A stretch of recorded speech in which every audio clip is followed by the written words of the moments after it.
Last winter, a patient of mine, Eleanor, 78, slipped while reaching for her mailbox. She wasn't hurt badly at first, but she couldn't get up. 40 minutes passed before anyone found her. By the time she reached the hospital, her body temperature had dropped below 95 degrees. What shocked me most wasn't her fall, it was what she told me later. I didn't know what to do. I panicked. My own body stopped listening. I'm Dr. Howard Tucker, a neurologist and longevity physician who's spent decades studying how aging bodies react under sudden stress. And today we're tackling one of the most urgent but least discussed crises facing older adults. What really happens in those first 5 minutes after a fall, and how 5 simple steps can literally save your life. And I'm Dr. Shigeaki Hinohara, speaking from Tokyo, where I've treated thousands of seniors well into their 90s and 100s. Falls are not accidents of weakness, they're tests of preparation. In Japan, research from the Tokyo Metropolitan Institute of Gerontology shows that immediate action, within 60 seconds, cuts post-fall complications by more than 40%. Yet few people are ever taught what those actions are. That's exactly why we're here. Because every year, more than 1 in 4 adults over 65 experience a fall, and half of them never fully recover their independence. But the good news, most of the damage doesn't come from the fall itself. It comes from what happens, or doesn't happen, next. Yes, fear freezes the body, and that freeze delays help. Today we'll walk you through 5 movements and mental resets that keep blood flow steady, protect vital organs, and help you summon strength even when you think you can't. No fancy equipment, no gym, just biology used wisely. So if you live alone, or care for someone who does, stay with us. By the end of this conversation, you'll know the simple body mechanics, breathing patterns, and positioning strategies that emergency responders wish every senior practiced before they ever needed them. We're not just talking about survival, we're talking about confidence, calm, and the power to help yourself when seconds matter most. Dr. Hinohara, let's start with something most people don't realize. When someone falls, it's not always the impact that does the most harm. It's the body's reaction after the fall. I've seen patients describe it like time slowing down, their mind awake, but their limbs refusing to move. Why does that freeze happen? Because the body, in that moment, believes it's protecting you. When you hit the ground, your nervous system triggers a primitive reflex, the same one animals use when they're injured. Heart rate slows, blood pressure drops, and the muscles go rigid. It's called tonic immobility. It's nature's version of a pause button. But in older adults, that pause can be dangerous. It can trap you in a position where blood flow to the brain or limbs becomes restricted. That explains why so many people say they felt dizzy or weak, even after a short fall. So, what's happening physiologically in those moments? The combination of shock, adrenaline, and sudden blood pressure changes confuses the brain's balance centers.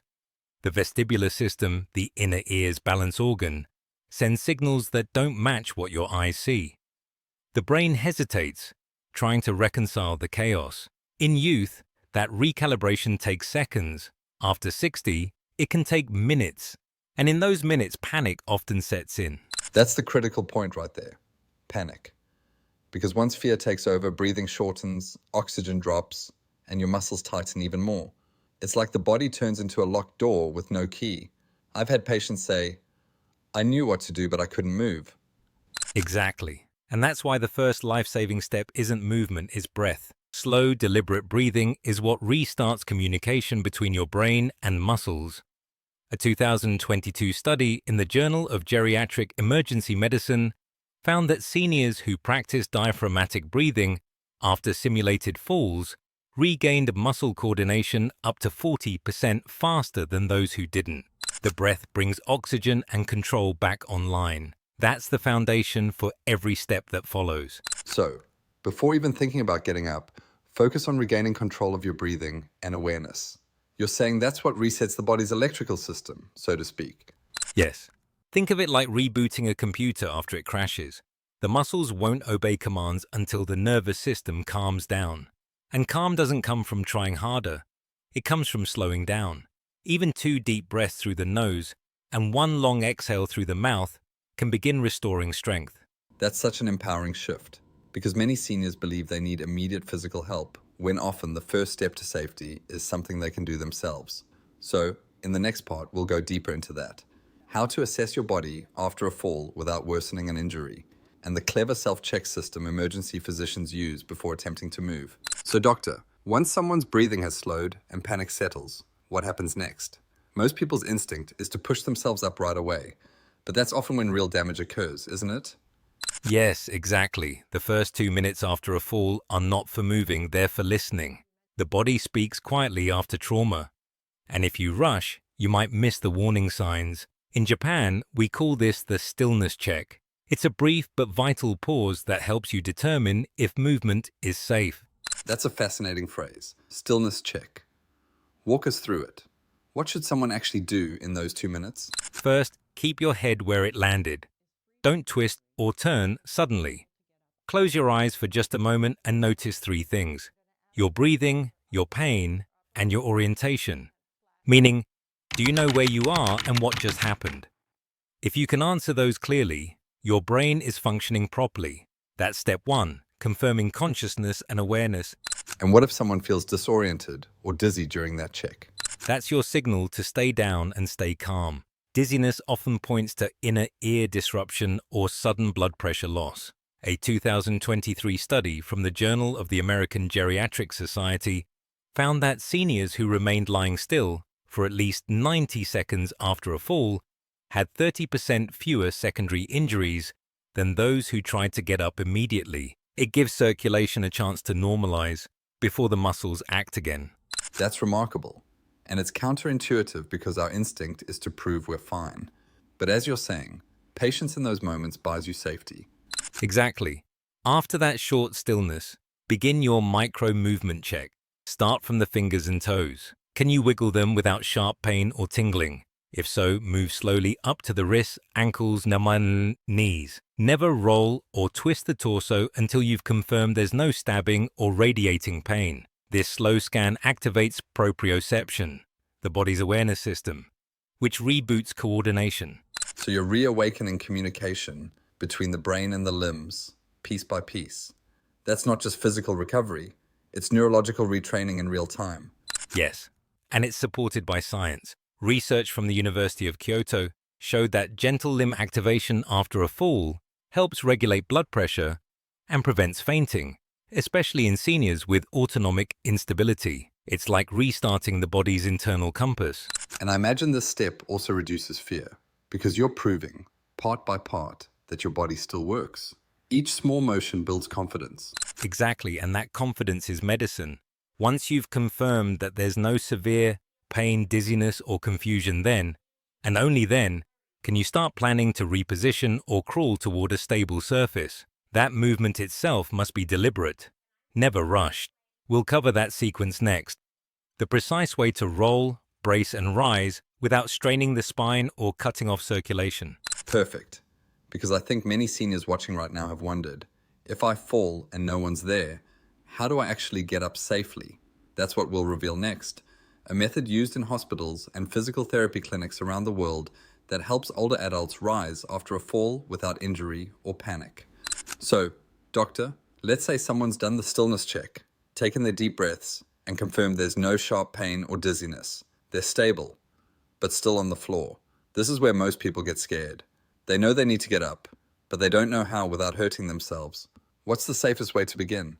You're right, Howard. That fear of the next move often does more harm than the fall itself. The body tenses up and the person tries to rise too quickly, twisting the spine or overloading a weak joint. The correct method is calm, controlled, and supported by decades of physical therapy research. We call it the roll and rise method. That sounds like something every senior should memorize. Walk us through it. First, bend one knee slowly and roll onto your side, the side that feels least painful. Use your arm to support your head as you do this. Once you're on your side, pause, take another breath, and make sure the room isn't spinning. This simple pause stabilizes blood flow before you continue. I like that you're emphasizing the pauses. It's not a race, it's a rhythm. Exactly. Next, bring your upper body forward so you're resting on your elbow and forearm. Then push gently until both hands are flat on the ground. From there, move one leg forward so you're on all fours, hands and knees. This position is powerful because it evenly distributes body weight and minimizes strain on the spine. It's the same technique rehabilitation specialists use for full recovery training. That's interesting because it sounds almost primal, like how children learn to crawl before they walk. And that's no coincidence. It's one of the body's safest, most stable patterns. Once you're on all fours, crawl slowly toward a sturdy piece of furniture. A chair, bed, or couch works best. Place your hands on the seat or edge and bring your strongest leg forward, foot flat on the ground. Keep breathing steadily. Then, using both your arms and your front leg, push up gently until you're in a half-kneeling position. So you're never jerking upward or twisting. You're transferring weight gradually from floor to support. Exactly. And here's something many people don't realize. Your vision plays a role. Keep your eyes focused on the horizon, not the floor. It stabilizes the vestibular system and helps your brain coordinate balance. Once upright, stay holding the support for a few seconds before taking any steps. This gives your blood pressure time to normalize. It's such a simple but intelligent system.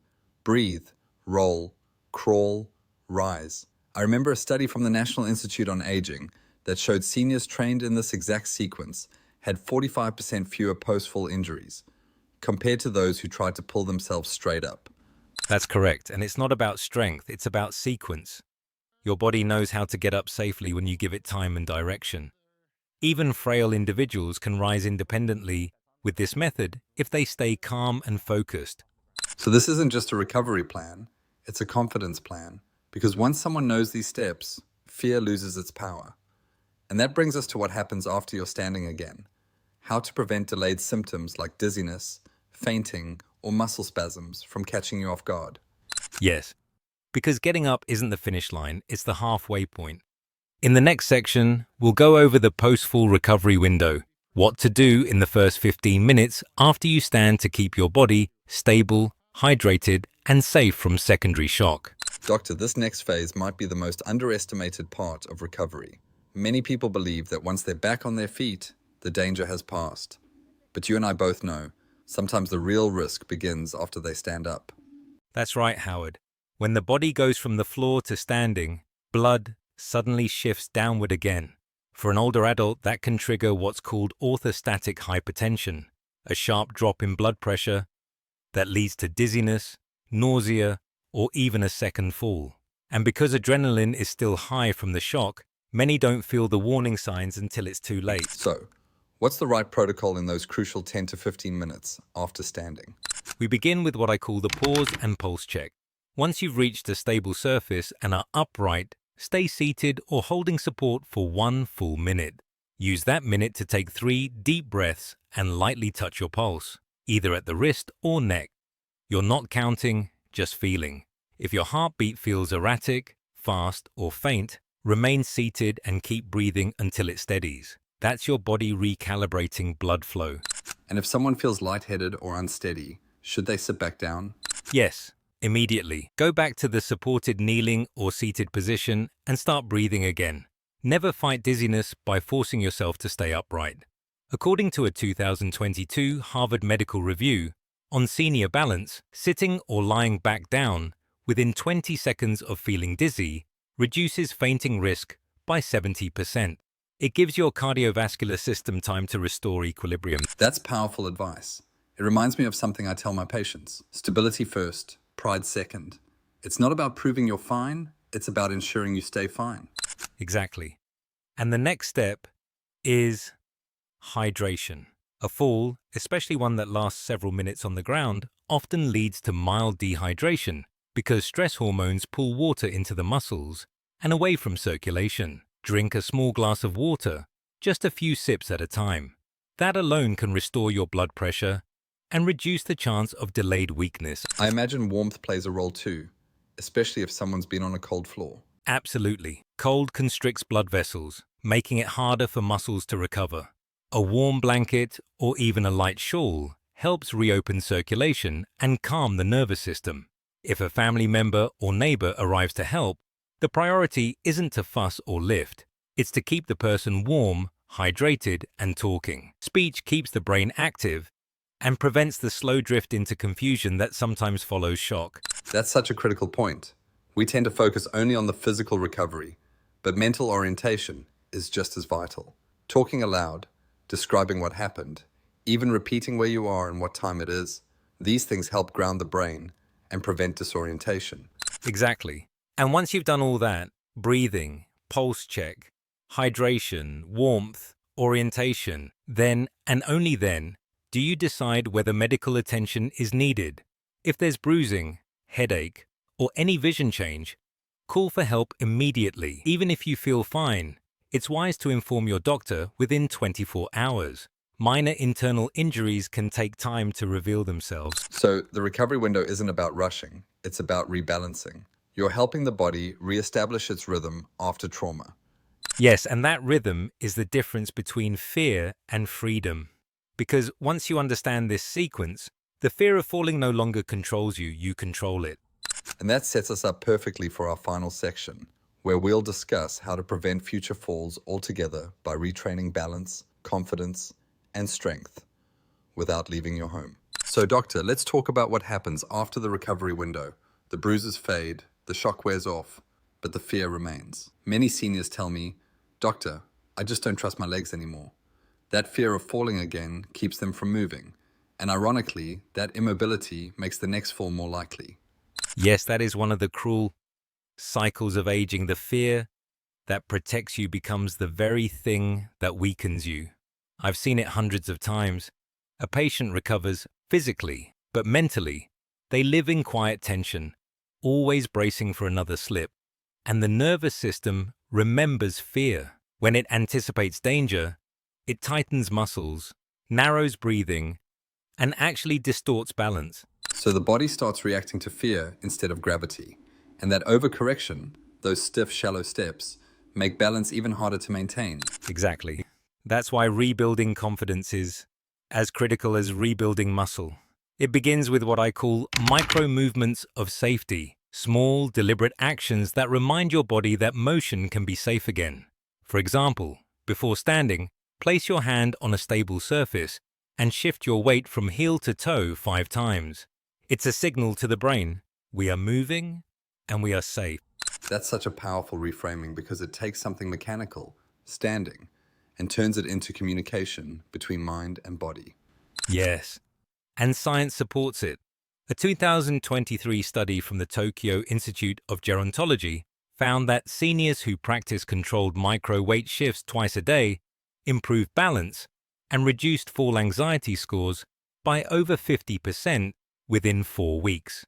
Confidence, you see, is not a feeling, it's a skill retrained through repetition. I love that idea, confidence as a skill, because we often think courage comes before action. But in truth, action creates courage. So what are the most effective exercises to retrain the body after a fall? We begin with 3. The first is the wall glide. Stand with your back against a wall, feet about 6 inches forward. Slide down an inch, hold for 3 seconds, then rise slowly. This reawakens the thigh and hip stabilizers, muscles that protect your knees during balance shifts. The second is the chair reach. Sit tall in a sturdy chair and reach one arm forward, then the other. It seems simple, but this activates the deep spinal muscles that keep your posture upright during real-world movements, like reaching for shelves or turning to look behind you. And the third is the ankle roll. While seated, rotate your ankles gently 5 times in each direction. It improves circulation, mobility, and proprioception, the body's internal map of where you are in space. Most falls begin when that map blurs. It's remarkable how these movements are both gentle and scientific. They don't exhaust the body, they educate it. Yes, and beyond the physical, I ask my patients to use mental anchoring. Before standing or walking, they silently repeat, "My body is stable, my breath is calm." This shifts focus from fear to control. It's simple neurology. Thought changes tension. When the brain believes you are stable, it adjusts your posture automatically. That's something every listener can try immediately, and I imagine consistency matters more than duration. Exactly. 5 minutes, twice a day, done consistently, rewires both balance and confidence. In one of my clinics, seniors who followed this micro routine For a month, not only improved balance tests, but 83% reported sleeping better. When you're no longer afraid to move, your entire nervous system relaxes, even at night. That's beautiful, doctor, because regaining strength after a fall isn't just about muscles. It's about freedom. Freedom to walk without fear, to shower, to garden, to live normally again. Yes, Howard. And I often tell my patients this: you are not fragile, you are adaptable. Aging doesn't erase resilience. It only asks that you practice it intentionally. Each small movement, each time you breathe before you rise, is a declaration that your body still belongs to you. Doctor, I think what today's episode revealed most clearly is this. Aging doesn't take away our ability to rise. It just asks that we rise differently. And that's a powerful realization for anyone over 60. Because once you understand the rhythm of recovery, breathing, assessing, moving, balancing, you stop fearing the floor. It becomes just another surface you can return from. That's true, Howard, and I would add this. Falling is not failure, it's information. It's your body saying, something needs your attention. When we listen to that message with patience instead of panic, we heal smarter, faster, and stronger. I've treated patients in their 90s who regained full independence after a serious fall because they learned how to trust their body again. Trust, you see, is the foundation of longevity. I couldn't agree more. And it's why we made this episode. Not to scare people, but to show them that safety isn't luck. It's knowledge. The breath that steadies you, the pause that protects you, the method that lifts you back up. These are not emergency skills, they're life skills. Exactly. And the beauty of it is that they're already within reach. Every listener today has the ability to practice calm, to move intentionally, to prepare their home and mind for resilience. That preparation isn't morbid, it's empowering. In Japan, we call this Anzen no Kokoro, the mind of safety. It means living with readiness, not fear. You practice it a little each day so that when life surprises you, you respond, not react. That's wisdom at its finest, doctor. And for those listening, if you've ever felt that creeping anxiety about falling, let this be your turning point. Start with one breath before you stand, one mindful shift of weight before you walk. Every small moment of awareness is training, and that training could one day save your life, or the life of someone you love. Yes. And remember, recovery doesn't end when you stand. It begins when you decide you're not broken. The body heals what the mind believes is possible. That's beautifully said. And in our next episode, we're exploring exactly that. The quiet link between mindset and mobility. How your thoughts can literally reprogram your balance system and rebuild coordination at any age. So stay curious, stay prepared, and above all, stay confident. Because the power to rise again has always been yours.